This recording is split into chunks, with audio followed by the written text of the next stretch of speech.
વડાપ્રધાન નરેન્દ્ર મોદીના નેતૃત્વમાં દેશભરમાં ચાલી રહેલા નશા મુક્ત યુવા ફોર વિકસિત ભારતના સંદેશને સાકાર કરવા ભરૂચ પોલીસ એક્શન મોડમાં આવી છે। ભરૂચ એસઓજી દ્વારા નશાના નેટવર્ક સામે હાથ ધરાયેલી કાર્યવાહીમાં સપ્તાહ દરમિયાન 3 અલગ અલગ દરોડા પાડવામાં આવ્યા હતા, જેમાં અંકલેશ્વર જીઆરડીસી વિસ્તાર તેમજ ભાટવાડ વિસ્તારમાંથી વિવિધ પ્રકારના નશાકારક પદાર્થો ઝડપી પાડવામાં આવ્યા છે। અંકલેશ્વર વિસ્તારમાં એસઓજીની ટીમે કાર્યવાહી દરમિયાન વિમલ મનુક્કાવટીની ગોળીઓ સાથે એક આરોપીને ઝડપી પાડ્યો હતો। પોલીસ દ્વારા કુલ 3.725 કિલોગ્રામ ગોળીઓ સહિત અંદાજિત 2.66 લાખનો મુદ્દામાલ કબજે કરવામાં આવ્યો હતો। આ ઉપરાંત જીઆરડીસી વિસ્તારમાં પણ પોલીસે નશાના કારોબાર સામે કાર્યવાહી કરી હતી। અહીંથી ગાંજા અને મેફેડ્રોન જેવા નશાકારક પદાર્થો સાથે આરોપીને ઝડપી પાડવામાં આવ્યો હતો। પોલીસને સતત વોચ અને ચોક્કસ બાતમીના આધારે આ કાર્યવાહી કરવામાં આવી હોવાનું જાણવા મળ્યું છે।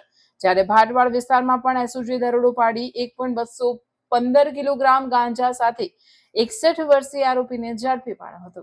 પોલીસે નશાકારક પદાર્થનો કબજો કરી આરોપી સામે કાયદેસરની કાર્યવાહી હાથ ધરી છે। આમ ભરૂચ એસઓજી દ્વારા માત્ર એક જ સપ્તાહ દરમિયાન 3 અલગ અલગ સ્થળોએ કાર્યવાહી કરી નશાકારક પદાર્થોનો જથ્થો ઝડપી પાડવામાં આવતા નશાના કાળા કારોબારમાં ફફડાટ ફેલાયો છે। નશા મુક્ત યુવા ફોર વિકસિત ભારતના સંદેશ સાથે ભરૂચ પોલીસ દ્વારા નશાના નેટવર્કને જડ મૂળથી નાબૂદ કરવા માટે કાર્યવાહી વધુ તેજ બનાવવામાં આવી છે। યુવાનોને નશાથી દૂર રાખવા અને જિલ્લામાં નશાના ગેરકાયદેસર વેપાર પર અંકુશ મેળવવા પોલીસ દ્વારા સતત પેટ્રોલિંગ, બાતમીદારોનું નેટવર્ક અને સઘન ચેકિંગ હાથ ધરવામાં આવી રહ્યું છે। ભરૂચ પોલીસની આ સતર્ક કાર્યવાહીને પગલે નશાનો ગેરકાયદેસર વેપાર કરતા તત્વોમાં ફફડાટ જોવા મળી રહ્યો છે અને પોલીસની નશાના કાળા કારોબાર સામે લાલ આંખ વધુ તેજ બની છે।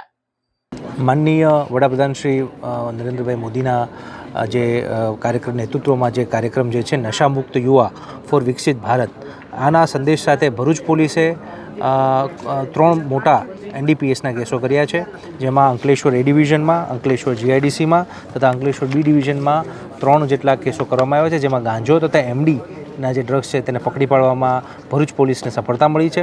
જેમાં એક રીતે જોઈએ તો એક કેસમાં જે છે એમાં 2,66,000નો મુદ્દામાલ મળી આવ્યો છે, બીજામાં 93,000 જેટલો મુદ્દામાલ મળી આવ્યો છે અને ત્રીજા કિસ્સામાં જે છે એ 60,000 જેટલો મુદ્દામાલ પકડી પાડવામાં આવ્યો છે અને તેમાં કાયદેસરની કાર્યવાહી કરી, ગુનો દાખલ કરી, આરોપીને અટક કરી અને કાયદેસરની કાર્યવાહી કરવા માટેની કડક કાર્યવાહી કરવામાં આવી છે।